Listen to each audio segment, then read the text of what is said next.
다 함께 기도하심으로 10월 6일 월요일 매일 예배 시작하겠습니다. 기도합니다. 거룩하신 하나님 감사합니다. 오늘도 영상으로 또 주님을 예배하는 귀한 시간 허락하신 은혜 감사합니다. 우리의 눈은 혹은 우리의 귀가 화면을 바라보고 듣고 있지만 우리의 믿음의 눈은 우리의 귀가 정말 하나님을 향할 수 있도록 도와주시옵시고 오늘도 우리의 흩어진 심령을 주님께서 모아주시고 가정과 일터에서 드리는 예배가 그 장소가 중요한 것이 아니라 우리의 마음을 보시는 주님, 그곳이 바로 참된 예배당이 되게 허락하시고 우리 모두가 주님이 원하시는 거룩한 예배자가 되어서 오늘도 성령 하나님이 주시는 위로하심과 평강이 오늘 예배 참여한 우리 모든 성도님들 가운데 주님 넘치게 허락하여 주시옵소서. 참된 예배가 되게 허락하여 주시옵소서. 주님의 말씀을 들을 때 우리의 믿음이 날마다 자라게 하시고 우리의 삶이 주님의 기쁨이 되는 산 제사로 드려지게 허락하여 주시옵소서. 오늘도 모든 예배 시정을 주님께 맡기옵고 감사하오며 이 모든 말씀 예수님의 이름으로 기도하옵나이다. 아멘. 찬송가 462장 함께 하시겠습니다.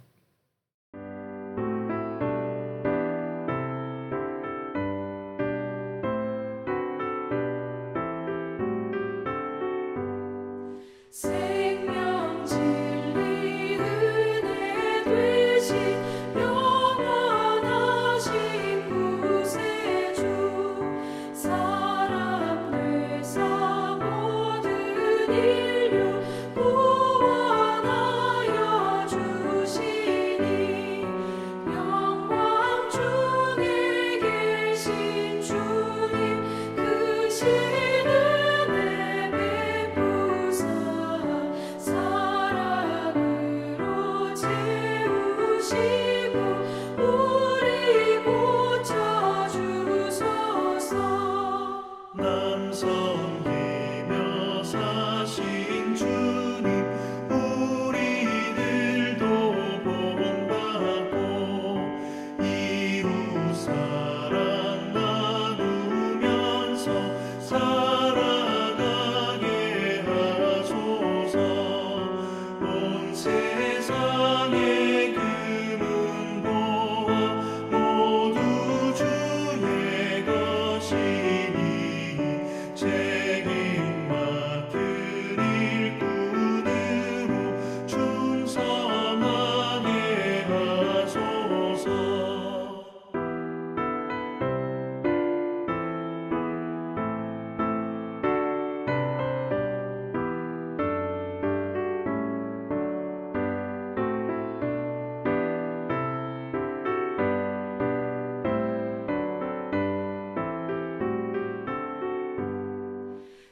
사랑의 주 평화의 왕 우리 중에 오셔서 모든 싸움 다 그치고 하나 되게 하소서. 지난 날의 어두움과 환란폭파 지나고 형제 사랑 밝은 장래 이루어지게 하소서. 행진하는 주의 무리 빈무 귀천 없으니 한 마음으로 봉사하고 같은 주님 모시네. 우리에게 하나 되라 분부하신 주시여. 주의 뜻이 이 땅 위에 이루어지게 하소서.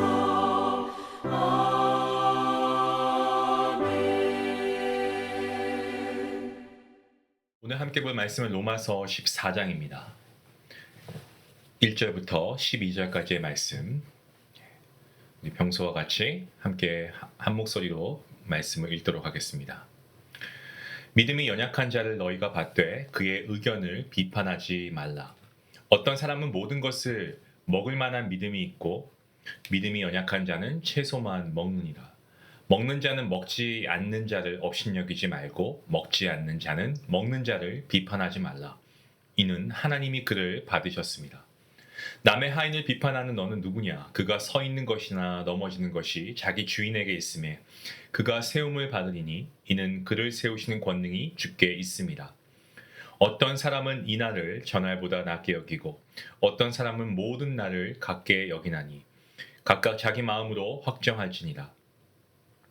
나를 중히 여기는 자도 주를 위하여 중히 여기고 먹는 자도 주를 위하여 먹으니 이는 하나님께 감사함이요 먹지 않는 자도 주를 위하여 먹지 아니하며 하나님께 감사하느니라. 우리 중에 누구든지 자기를 위하여 사는 자가 없고 자기를 위하여 죽는 자가 없도다. 우리가 살아도 주를 위하여 살고 죽어도 주를 위하여 죽나니 그러므로 사나 죽으나 우리가 주의 것이로다. 이를 위하여 그리스도께서 죽었다가 다시 살아나셨으니 곧 죽은 자와 산 자의 주가 되려 하심이라. 내가 어찌하여 내 형제를 비판하느냐? 어찌하여 내 형제를 업신 여기느냐? 우리가 다 하나님의 심판대 앞에 서리다. 기록되었을 때 주께서 이르시되 내가 살았노니 모든 무릎이 내게 꿇을 것이요 모든 혀가 하나님께 자백하리라 하였느니라. 이러므로 우리 각 사람이 자기 일을 하나님께 짓고 하리라. 아멘. 로마서 12장과 13장 여기서는 사도 바울이 성도의 자세에 대해서 가르쳤습니다. 오늘 14장에서는 어떤 좀 실질적인 그러한 어떤 문제를 다루고 있는데 그것은 다름 아닌 교회 안에 있는 갈등의 문제를 사도 바울이 다루고 있습니다. 로마 교회 안에는 음식 문제와 절기 문제로 인해서 성도들 사이에 의견 충돌이 있었습니다. 바울은 이러한 갈등이 단순히 어떤 무엇을 해야 하는 실천 문제로만 보지 않고 성도의 삶과 또 교회의 하나됨이라고 하는 조금 더 깊은 차원에서 그가 이러한 문제를 풀어내고 있습니다. 본문 1절부터 5절까지의 말씀은 간단히 말씀드리면 믿음이 연약한 자를 받아줄 것을 사도 바울이 권면하고 있죠. 바울은 믿음이 연약한 자를 받는데 그의 의견을 비판하지 말라라고 그가 권하고 있습니다. 어떤 이는 우상에게 바쳐진 고기를 먹는 것을 꺼려서 채소만 먹었습니다. 반대로 어떤 사람은 또 우상은 아무것도 아니기에 감사로 먹으면 문제가 되지 않는다라고 생각했습니다. 이쪽이든 저쪽이든 바울은 어느 쪽이든 비판하지 말 것을 당부합니다. 이유가 무엇입니까? 하나님께서 그들을 모두 받으셨기 때문이다 라고 그가 이야기하고 있습니다. 바울은 여기서 비판하지 말아야 할 범위를 분명하게 그가 제시하고 있는데요. 진리를 거스르는 문제, 예를 들어서 율법 준수로 구원을 얻는다라고 주장하는 것은 이것은 비판할 수 있다는 거죠. 하지만 음식이나 절기 같은 어떤 비본질적인 문제는 각자의 의견을 존중해야 할 필요가 있다라고 합니다. 그리고 그가 뭐라고 합니까? 마치 주인 외에 다른 사람이 하인을 비판할 수 없는 것처럼 모든 성도는 주님의 종이기 때문에 그 모든 판단은 주님께서 하신다라는 겁니다. 바울은 고기를 먹든지 먹지 않든지 간에 또 절기를 지키든지 지키지 않든지 간에 중요한 것은 주님을 위해서 행하는가 그 사실이 중요하다라고 그가 강조하고 있습니다. 먹는 사람은 감사함으로 먹고 먹지 않는 사람은 감사함으로 먹지 않습니다. 절기를 중하게 여기는 사람도 주님을 위하여 지키고 모든 날을 동일하게 여기는 사람도 주님을 위해서 그렇게 합니다. 자, 여기서 바울은 중요한 신앙 고백을 하나 하고 있습니다. 우리가 말씀도 암송하고 있는 말씀 9절이죠. 뭡니까? 우리가 살아도 주를 위해 살고 죽어도 주를 위해 죽나니 사나 죽으나 우리가 다 주의 것이다 라고 하는 사도 바울의 고백입니다. 성도의 삶과 죽음은 자기 자신을 위한 것이 아닙니다. 철저히 주님을 위한 것입니다. 우리의 주권자는 우리가 아니고 누굽니까? 바로 주님이시죠. 왜 그렇습니까? 주님께서 십자가에 죽으시고 다시 살아나심으로 인하여서 부활하심을 통하여서 이 산자와 죽은 자의 주가 되셨기 때문에 그렇습니다. 때문에 우리의 삶과 죽음이 우리를 위한 것이 아니고 하나님의 것이죠.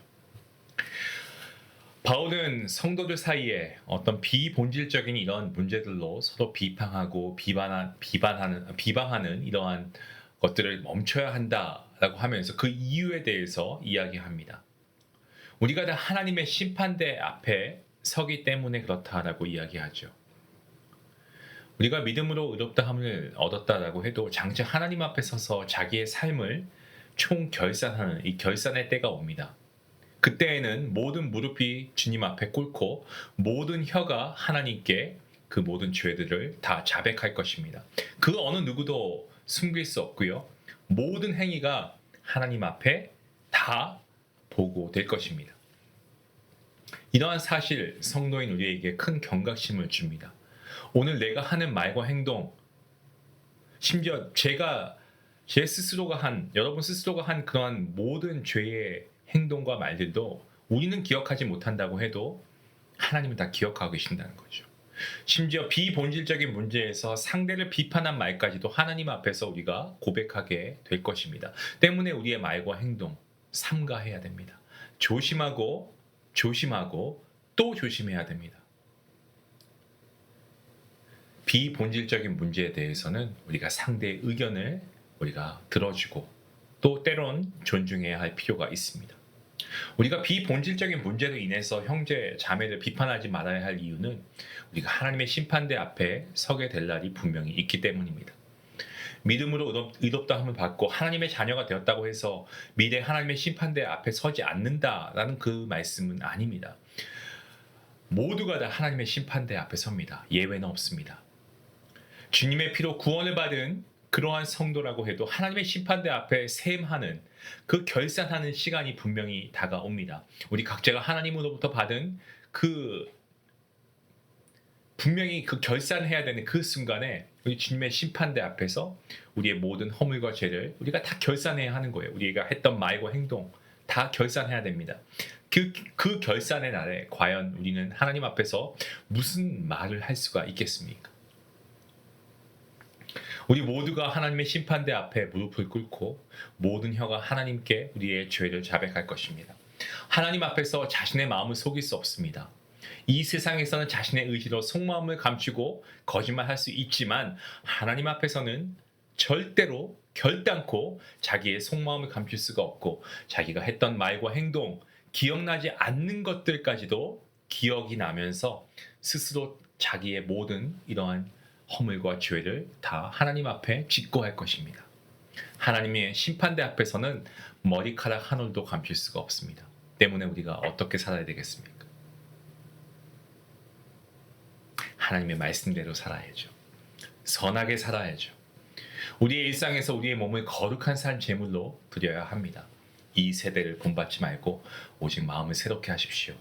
그리고 변화를 받아서 하나님의 그 선하시고 하나님의 그 기뻐하시고 그 온전하신 뜻이 무엇인가를 우리가 분별하고 그 뜻에 맞게 하나님의 선하시고 기뻐하시는 뜻에 맞게 살아갈 수 있도록 우리가 애써야 할 것입니다. 지금까지 살아오면서 어떤 음식 문제나 절기 준수 이런 문제들과 같은 시안에서 자기 주장이 성경적으로 옳다라고 생각했던 것도 있으면 여러분 다시 한번 여러분 하나님 앞에 먼저 회개하시기 바랍니다. 그것이 믿음의 문제가 아니고 진리의 문제가 아니고 선과 악의 문제가 아니고요. 성경에 명시된 옳고 그름의 문제가 아니다라고 한다면 모든 것을 주님을 위하여 상대의 의견을 존중하는 마음을 가지시기 바랍니다. 그렇게 해서라도 그들이 하나님께 설 수 있다면 우리가 기꺼이 그렇게 하는 것이 맞습니다. 그것이 교회를 교회답게 유지하는 방법입니다. 우리가 서로를 비판하는 순간 교회는 교회가 되지 못합니다. 그리고 우리가 때로는 비본질적인 사안에 너무 혈안이 되어 있는 경우가 있습니다. 그래서 상대의 의견을 무시하고 그들을 우리가 함부로 정죄하는 이러한 오류를 우리가 범하지 말아야 되겠습니다. 여러분, 상대의 의견을 존중하십시다. 그것이 비본질적인 사안이라면 그리해도 괜찮습니다. 이렇게 교회가 든든히 서가고 사단의 시험에 넘어가지 않아야 합니다. 오늘 내가 하는 말과 행동이 더 중요합니다. 이것이 미래에 하나님께서 우리의 모든 이런 말과 행동에 셈하시는 그날 심판대 앞에 서서 직고하게 될 것이다 라는 것을 잊지 말고 오늘 하루 우리가 주님의 소유된 그러한 자로서 주님을 위해 살아가시는 우리 성도님들 되시기를 주님의 이름으로 간절히 축원합니다. 기도하시겠습니다. 하나님 감사합니다. 우리의 죄를 아버지 하나님 앞에 낱낱이 고합니다. 우리가 죄인 되었을 때에 정말 영원한 죄의 형벌을 면할 수 없었는데 주님께서 이 땅에 오셔서 모든 율법을 완성하시고 십자가에서 보혈 흘려 죽으시고 사흘 만에 부활하시고 승천하심으로 아버지 우리가 정말 주님을 통하여서 주님으로 고백함을 통하여서 우리가 구원을 얻고 우리에게 영원한 생명을 주신 하나님의 은혜에 감사하며 나아갑니다. 하나님이 죽음을 이기시고 부활하신 주님께서 산자와 죽은 자의 주님이 되시기에 저희가 살아도 주님을 위해 살고 죽어도 주님을 위해 죽는 존재임을 잊지 않게 하시고 언젠가 하나님 앞에 심판대 앞에 서서 정말 우리의 모든 일을 직고할 것임을 기억하며 교회 안에서 진리의 문제나 선악의 문제가 아니라면 자신의 생각을 아버지 다른 사람의 의견을 위해서 좀 낮추고 아버지 그 사람을 존중하며 비판하지 않도록 주님 우리의 마음을 주님께서 인도하여 주시옵소서. 주님 안에서 의롭다함을 받은 사람으로서 합당한 교회 생활을 할 수 있도록 하나님 우리 모든 성도님들에게 귀한 믿음 허락하여 주시옵소서. 감사하며 예수님의 이름으로 기도하옵나이다. 아멘.